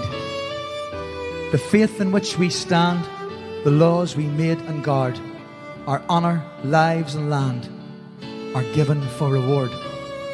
To murder done by night, to treason taught by day, to folly, sloth and spite, and we are thrust away. The blood our fathers spilt, our love, our toils, our pains, are counted us for guilt and only bind our chains. Before an empire's eyes, the traitor claims his price. What need of further lies? We are the sacrifice. We ask no more than leave to reap where we had sown, through good and ill to cleave to our own flag and throne. Now England's shot and steel beneath that flag must show how loyal hearts should kneel to England's oldest foe. We know the war's prepared on every peaceful home. We know the hell's declared for such as served not Rome. The terror, threats and dread in market, hearth and field. We know when all is said, we perish if we yield. Believe we dare not boast. Believe we do not fear. We stand to pay the cost in all that men hold dear. What answer from the north? One law, one land, one throne. If England drives us forth, we shall not fall alone.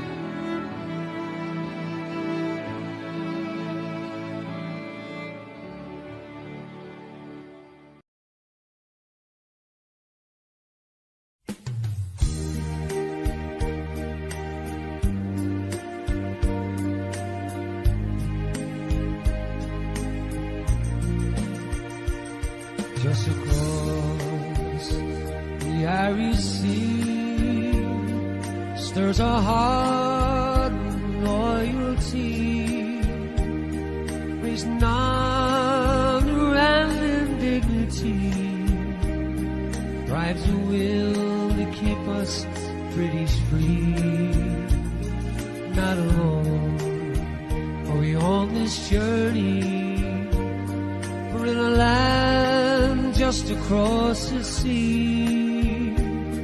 Is a hand that reaches out of friendship, and a bond that's lasted centuries. And its hands cross the water, reaching out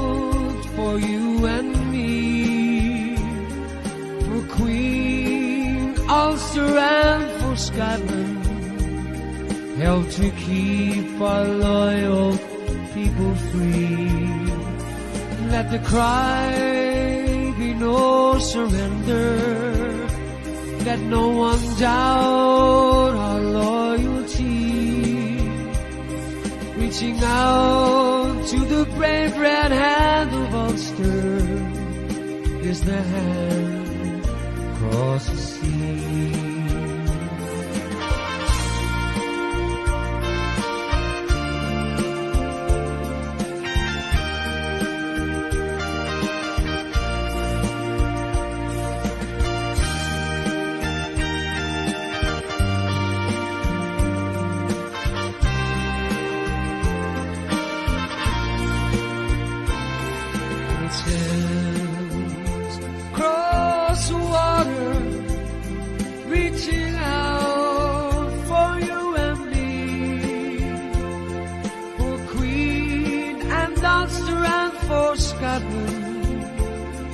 Help to keep our loyal people free. Let the cry be no surrender. Let no one doubt our loyalty. Reaching out to the brave red hand of Ulster is a hand across the sea. Just across the Irish Sea stirs a heart of loyalty, raising honor and dignity. Drive the will to keep us British free. Not alone, we on this journey, or in a land just across the sea. It's a hand that reaches out in friendship. It's the hand across the sea. It's the hand across the sea. It's a hand